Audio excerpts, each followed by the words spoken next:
Hello, welcome everyone. In the continuation of our knowledge series, there is a lot of discussion on manpower, salary cuts, layoff, the probable landscape post-COVID. So today we brought an expert, Mr. G.R. Reddy. Mr. G.R. Reddy is the founder and promoter of a HR consulting company called Hasees. GR has been doing a lot of research. Earlier, he created a whole set of research and presented to the government for the manpower related to the small and medium enterprises. He has been researching on this particular uh, pandemic. So let me welcome GR here. GR, welcome. Hello, Deepak. Thank you for taking me to share my experiences. And we have Rachna also part of the knowledge series this time. Welcome, Rachna. Thank you, Deepak, for having me here, and welcome, GR. Thank you. So, GR, let me just start asking you. I have a lot of questions regarding this manpower, HR, and all that. So, what is your primary take on this pandemic environment? And what is the split? Like, people talk a lot about people spreading on various industries and all. What is the split you think that how manpower has been split in India?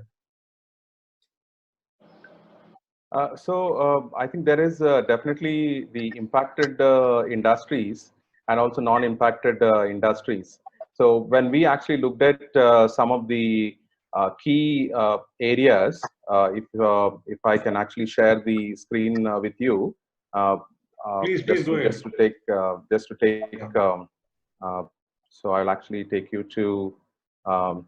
So this is the spread across that we have actually reached out. There are 500 CEOs that we approached to find out what is going to be the impact of people on due to the COVID and the lockdown situation. This is just very focused only on this. So we have 29% and 16%, which is services. 29% is IT, ITES industries, and rest of them all fall into the brick and mortar, which is the typical manufacturing and processing and retail, and which needs an infrastructure to be there. Hospitality, hospital industries, and if you see, there quite a bit of numbers are covered. Quite on the 9%, which is others, also is quite in the manufacturing kind of a segment. While they are responding, they actually responded like that. So one of the things that I would like to really say, this spread, when I'm talking about sharing these experiences, this is the spread that we have right now, which is we have 1 to 50 size of companies. There are 40% of the companies out of whatever I have shown. 40% are 1 to 50, and 51 to 100 are 16%. And if you see more than 500 and more than 1,000 are very less numbers, but there are still significant. If you see 21% is actually covered, which is actually a significant portion to understand what is happening. So there is quite a widespread in that happened. And what we looked at is, we looked at basically in terms of how is it going to impact on the people practices. One, on the immediate after lockdown, what is the situation in March, because we started the research in March and ended in April 29th.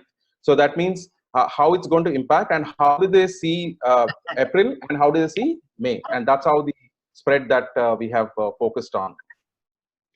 So, Jia, that is basically the percentage now.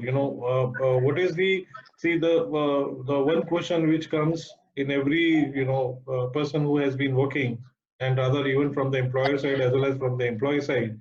So, what are the salary cuts expected? What is going to be the layoff, or there be no layoff? Can you give some light on this? Yeah, so I think we have do really looked at what kind of an impact that's going to happen on salaries, etc. And again, I will actually go back to one of the slides, which is very important in this aspect. If you just allow me, we have. So basically, there is going to be a huge impact on the salaries, etc. And if you see from May onwards, what are they going to do? If you see this slide, there are going to be major portion of the salary which is paid more than, you know, up to 100% is only 34% of the organization. That means out of what we have say research 500 companies, only 34% companies were able to actually fulfill the commitment in case if there is no impact, there is no subsidy or something from the government. But if you see no can't pay and no pay is about 25%, which is actually, I think, is a very significant amount of you know, challenge that we see. And up to anything less than 50%, if you see 32%, so that means almost your 55% is actually really under tremendous pressure. You know, that's what we see, and which may lead into certain outcomes, which I would like to really, you know, talk about it, is how are they going to do. I think this is going to be very important, you know, for somebody to really look at. If you see reduced salaries are 24%, companies are really looking at reducing salaries, and 12% are actually looking at reduce employees. That means a termination or a layoff. Okay, so this is very important aspect. And both, if you see, what are they going to do on both is actually 23%. They're going to look at not only reducing the salaries of employees, but also laying off is also one of the options, with 23% of the companies have said. And except the 30%, which is like 29% plus, who are going to say, we're going to look at and watch what is going to happen. I think that's the kind of an impact that we see happening, you know, at this point of time, in terms of the thinking behind, you know, every MSME business owner that who are thinking right now related to people. So, GR, you said that you have researched till 29th of April all this, you know, your statistical data and the sampling of various CEOs. So, what you foresee in terms of, you know, tenure? How long you think that they are going to carry like this? Is there any data or research on that? So generally, we are talking to people, because now that with this data, we are going and talking to people. So people do have a challenge that at least around 30% of the companies have to really reduce the number of people, for sure, because there are no orders, or maybe the new orders, even if they come, it will be actually going to take time, because there is no sales funnel that has been done during you know, these 3 months of pandemic, which is going to be impacting the number of people that they're going to hire. And also the ability to continue to pay, because you know, there's either there is a, you know, money not available in the bank, and also receipts have not come into the bank. I think that is also going to impact in terms of the full scale salaries to be paid. And what we see, at least whom we are discussing, around 30% of the companies are going to really be focusing on whether should we continue this at all or not. So that's actually a, you know, little scary situation, because in that situations, employees are left with no choice. Employers have no choice than to you know, stop operations, or maybe stop people you know, coming from work, or maybe temporarily suspend, you know, for some time. And it is going to lead to a lot of legal issues, which I'm actually clearly seeing there is going to be a challenge if they don't handle it properly. GR, one more question I have. You know, this work from home culture, which has really seeped in recently, okay? So do you think any landscape changing in that aspect also? Or do you have research? Yeah. So in fact, in the same survey, we have actually asked if how many of these 500 companies can actually afford to work from home. So if you look at the sample, there are 54% of the companies said they can afford to do it, and 46% they said no, nothing. So I think out of these 54%, if you see how much that they were able to implement, is this is the kind of a statistic that they generated, where only 59% out of you know, 54% who said yes, out of that only 59% of them are 100% they are able to do, and rest of them are below actually 70% of the work from home that's happening, Deepak. This work from home survey and the results of this survey, is it skewed towards, you know, industry to industry, business to business, something like that? Yeah. So as if you see a sample of the companies, the IT, ITS and services, and also some part who can actually do it, you know, some from home, only it is related to that. So not all the companies who could afford are able to do it completely means that, there is services and services related are actually able to perform, but rest of them are really not, doing any kind of work from home. So we did reach out to quite a bit of that. How do you really keep people engaged during when you can't do work from home? I had a huge long series that I did on how do you engage people when they don't have work from home, possibility. Rachna, do you have any question? Yes. GR, while we were going through your slide, which spoke about, people who said that 12% of the companies said they cannot pay salaries, and some 24% said that they will lay off employees. So when it comes to this kind of thing, I wanted to just understand what kind of breakup do you have for companies of a larger employee strength not able to pay salaries and will be laying off vis-a-vis the companies of a smaller size and having lesser. Do you have that kind of breakup also? So that okay, Rachna, I understand. Not really, because we did want to do it as a pulse survey, which is primarily how they're going to react to the situations and how they're going to manage it. So while the smaller the company, I have really seen a great sentiment that people don't want to lay off. Can you believe it? The larger size of 100 plus and 500 plus actually seen a lot more rush, and there is an impact that they wanted to really lay off and all. If you see less than 100 people companies, everybody actually said the same one thing to me. When I actually reached out to them is we really don't want to lay them off, but maybe I may defer my salaries. I may defer my salaries later point. But I think looks like the larger companies are actually going to lay off, which is going to impact the larger number of people being laid off as a percentage, versus the companies who actually at a small and mid-sized level who have a very, I think unfortunately they don't have, they don't look at like a business like business. They look like as a family, because they are very closely knitted. They can't really afford to do it. So I have had cases where the employees came together to the owner and said, okay, you don't need to pay for these 2-3 months. We will manage somehow, because we know that you don't have money, but we would like to resume, after, let's say, May, if things goes fine. So that's also a great opportunity from a smaller company perspective. Yeah, and continuing my earlier question now, with respect to you, since you are also offering consultancy services to a lot of companies, and most of them are the SME companies, to which you are offering HR specialization. I wanted to understand what is their preparedness in case of a legal issue, and what is your guidance to them when it comes to handling this kind of a situation vis-a-vis the legal implications that it will have that they will have on their business.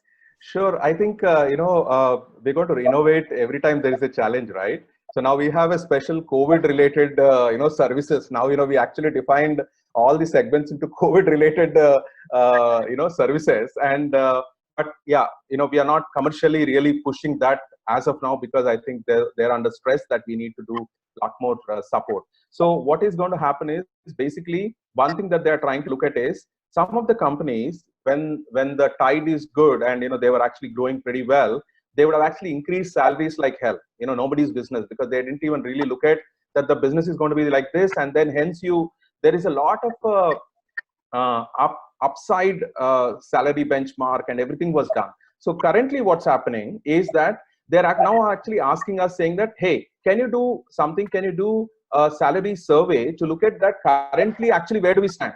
All these while they never bothered to look at where their compensation and benefits stand vis-a-vis rest of the industries, and especially some of them would have done overdone, because in the small mid-sized enterprises the business owner takes the call. He's like, typically what we have seen is if he is a salesperson who started a company, he kind of increases salaries like hell, and their incentives are at a very different level.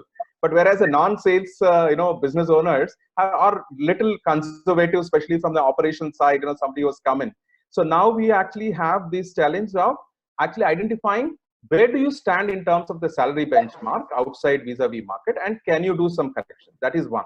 The second is, can we actually reassess that? Have we done an overdone of manpower? Because I think this is one thing that happens when everything is good.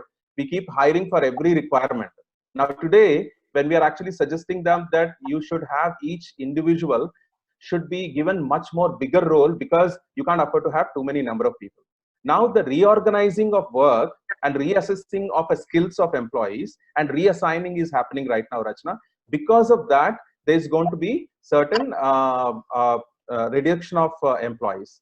The third most important is, now that we have overlooked all the non-performers for so long, but I think today there's going to be an axe on the non-performance for sure. So they're going to really look at that, how are the non-performance employees who all are there, and really looking at, whether they can shape up or ship out. I think that's going to be the impact that's happening right now. Yeah, thanks. Yes. GR, I have another very interesting question. Since the academic year is just finished for the budding engineers, MBAs, all kind of professionals, and normally this is the time when they go for their new assignments post their professional qualifications. So how you look at the that market from your point of view? Means how you look at it, means like there are a lot of new breed which is just about to come into the professional shoes, right? Yeah. So two things happening, Deepak. One, definitely the hiring of the fresh graduates is at a low right now at the moment, because I think everybody is reassessing, what is going to happen. But definitely it's going to take a bigger shape, because day before yesterday, I was actually doing a session on how a senior management can look at career transition, because they're going to lose a lot of jobs, because of the cost and other implications. And that's going to come into an advantage of a newer, employees coming in, and especially the fresh graduates. Hopefully today, what's going to happen is, I think the industry, the education industry is not yet ready to really look at and offer a service to companies saying that, hey, you can hire them, let them work offline, maybe at a certain, cost, but at the same time, they can actually join you when things are, good. I think that focus is not happening from the education institutions. Hence, there's going to be a low at this point of a time. But however, it's going to pick up maybe after 6 months. But so what is going to happen is, at least the top institutes will be able to get through 50% of them in this pandemic time, but 50% of them will be like off-campus recruitments going forward in the future. Very nice. And I have one last question with you, Jia. Your advice to the the people, working class, the employees, whether it is senior, mid, or low, what do you advise them as a HR consultant? So first thing I've been saying from the day the lockdown has happened, that every employee today in the organization is a salesperson. He has to take out his role, keep it in the desk, that what his role was, description. But today you are a salesperson. The way that you do is, how do you really promote your business to the future? That's it. So I think it is only sales. Everybody should be focused on, even if they can't do direct sales, can they bring in leads? Can they, go and talk to the, old customers to take a feedback, and, can they, get some more business, when the pandemic gets over, future sales and etc. So I think everybody has a role to play as a salesperson, and I would really recommend that it is the time that all employees will think about business more than any time. I have at least experiencing that today people are thinking more about business. Everybody irrespective of the designation, but I think that's going to be the future, at least to survive, to help their companies to float, and they also float along with them. I think I can continue this discussion for long, GR, but we have limitation on the time on this chat, and I think it is really very insightful for all the viewers. It will be, and friends, if you in case you have any queries, please keep writing us. We'll forward it to GR, and let GR decide whether personally or professionally how he can help you guys. Thank you very much, GR, for being with us on this chat. Thanks, Rachna. Thank you. Thank you. Thank you, Rachna. Bye bye. Yeah, see you. Discussion. And